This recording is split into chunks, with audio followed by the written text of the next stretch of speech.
Γεια σας παιδιά, σήμερα θα σας δείξουμε πώς να φτιάχνετε βραχιόλια πλέξι-πλέξι, όπως αυτό εδώ. Λοιπόν, για αρχή θα χρειαστείτε μερικά λαστιχάκια που μπορείτε να αγοράσετε και ένα τέτοιο εργαλείο. Και επίσης ένα τέτοιο μικρό κουμποματάκι. Λοιπόν, παίρνουμε ένα λαστιχάκι και το περνάμε σταυρό. Δείτε τι το κάνουμε. Ερχόμαστε εδώ, παίρνουμε το εργαλείο και το περνάμε μία από εδώ, το περνάμε στραβά ουσιαστικά, ένα σταυρό. Μετά παίρνουμε ένα άλλο λαστιχάκι.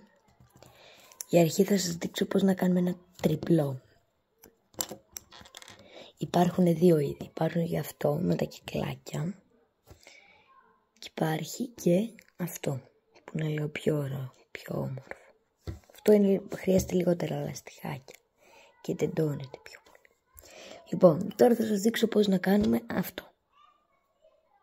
Λοιπόν, παίρνουμε αυτό το εργαλείο, βάζουμε έναν το σταυρό, ένα ακόμα και βάζουμε άλλο ένα.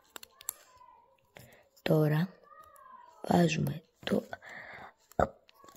την από κάτω πλευρά πάνω και το ίδιο από εδώ. Μετά βάζουμε ένα λαστιχάκι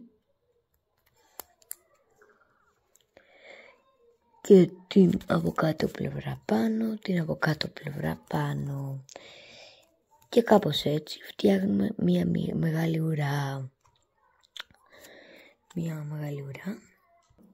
Να το λοιπόν, έχω φτιάξει λίγο εδώ. Έχω κάνει λίγη ωρίτσα, 5 λεπτάκια. Και πάμε να δούμε πώς θα βάλουμε το κούμπομα.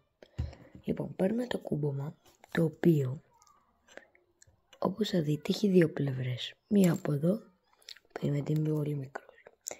Έχει δύο πλευρές.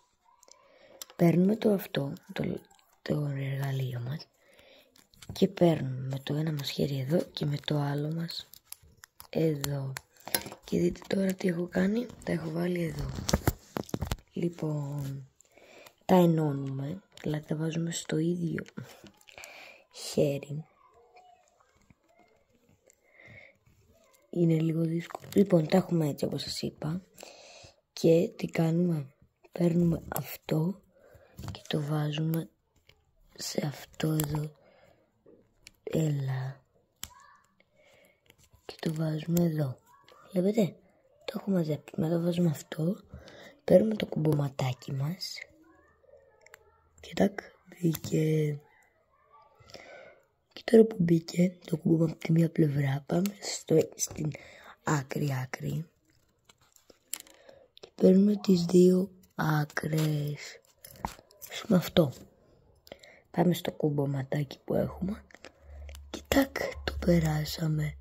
Και βγήκε ένα πολύ ωραίο βραχιολάκι, το οποίο μπορούμε να φορέσουμε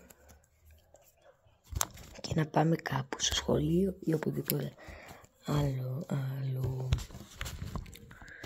Οπότε έτσι μπορούμε να φτιάξουμε ένα βραχιόλι πλέξι με αυτόν τον πολύ ωραίο τρόπο. Έχω φτιάξει εδώ, όπως βλέπετε, και άλλα πολλά πλέξι. Ένα για τον Άρη, για όσους είναι Άρης. Ένα τέτοιο με λίγα χρωματάκια. Ένα πράσινο κίτρινο. Άλλο ένα πράσινο κίτρινο. Ένα που είναι μπλε κίτρινο κόκκινο. Και πολλά χρωματιστά. Αυτό ήταν το βίντεο. Γεια σας. Bye.